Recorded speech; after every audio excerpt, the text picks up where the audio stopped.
Hi guys, let's get started on our next cookie. We're going to do some Christmas present cookies today. Very easy. So let's get started. Today we're going to need a square cutter, a small blossom cutter, some luster dust or pearl dust,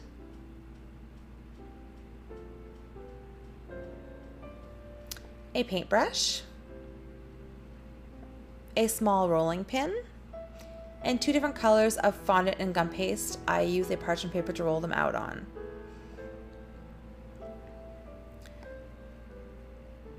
So you're going to start by warming up your fondant or gum paste to make it pliable.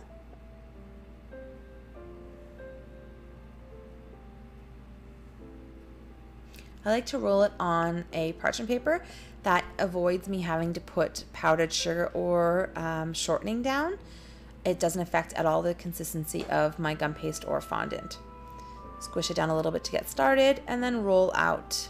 You want to roll it as thin as you can get it because it's going on top of an already iced cookie and we're going to let them dry a little bit. You don't want them to be too thick or it's a nice crunch when you crunch into your cookie. So a little bit thicker than, I would say, 3 sheets of paper together. I use an embossing mat to then add pattern to my present box, to my wrapping paper. This would be my wrapping paper color, but you don't have to. You can also leave them flat. If you're using an embossing mat, you're then going to line up your cookie cutter to a pattern that you like. You can place it pretty much anywhere, but just make sure to line it up where you like it. And then cut out. Remove the excess.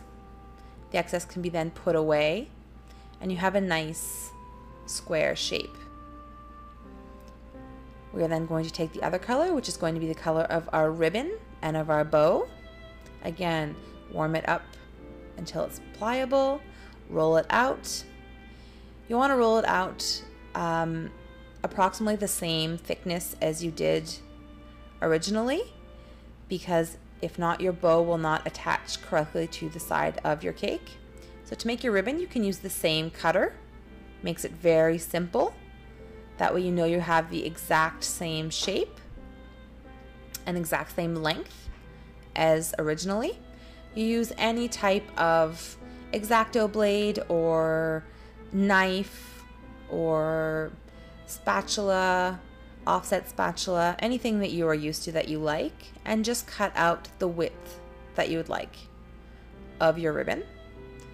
I like to cut it out to approximately a third, maximum a third or a quarter of the size of my present, and then you just come and stick it on. Because your fondant or gum paste is fresh, it will stick to itself, so you don't have to worry about that at all.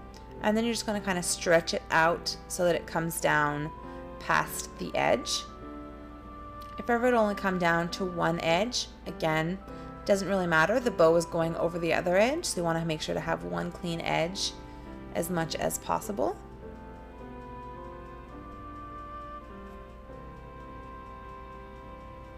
And then you can come clean up the outside edge of your ribbon to make sure that it stays nice and straight.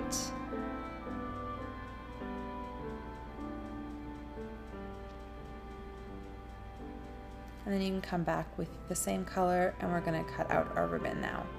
Roll it out again, the same thickness as we did before to make sure that it'll adhere well to the side of the present box.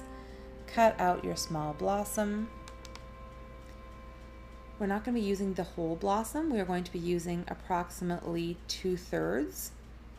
So I like to cut off 2 of the 5 petals.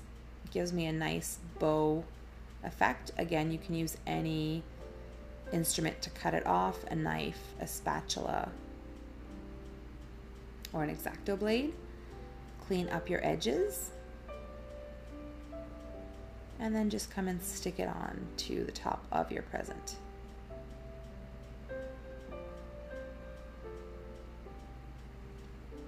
And there you go, there's your finished present. You're going to let this dry until it becomes hard. It takes about 2 to 4 hours, I would say, because we're working pretty thin. with our luster dust or pearl dust. It can be any color you choose. Again, working in your top, you're just going to take a little bit out, work it out of your brush so you don't put too much on, and then lightly apply to your present and bow.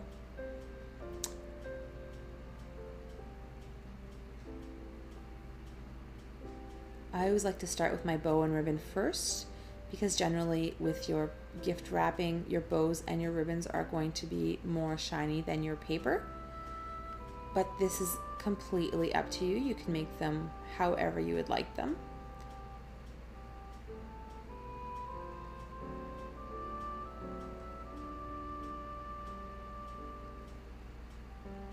So just make sure you get all sides, as they'll all be visible, and then go around onto your wrapping paper if you would like to have a nice metallic-y, shiny finish.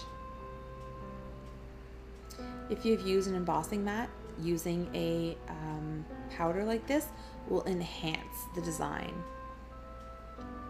With our cookie already made, we are going to use our icing and pipe out the outline of the cookie. You can use any shape of cookie you would like. See how far away I am from the cookie again? This is what's giving me the control over my icing. I can guide it where I would like, and then you just come and fill in. I use between 15 and 20-second icing. This gives me the icing that I need to be able to pipe out and it hold up, and to be able to fill my cookie without it healing on me before I have time to add the decorations I would like. You can also use two different types of icing if you would like, one for piping and one for filling. That is completely up to you. With your toothpick, you are going to come around the sides in small circular motions. This will let you spread out your icing a little bit more, getting all the air pockets out of it. You can clean up your edge in case your circle is not as circular as you would like. This lets you come and clean up all of your edges and get rid of any air pockets that you may have in your cookie.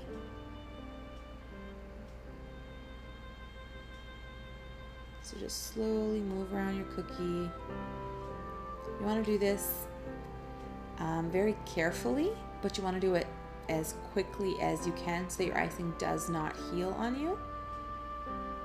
You want to be very careful so that you do not push it too far or thin out your icing too much over the edge so that you have the effect of a slant or slope in your icing, and then quickly go through the rest of the cookie to make sure that you get rid of any air pockets that there might be.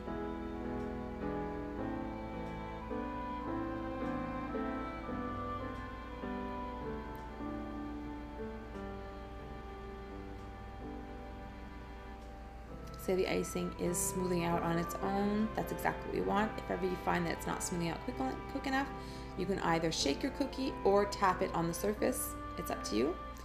Then carefully pick up your Christmas present, line it up as you would like it to be placed on your cookie, and then just gently drop it in. If ever you happen to touch your cookie, it doesn't really matter. And there you go. Hope you like it. Let me know if ever you have any other ideas that you'd like me to do. See you.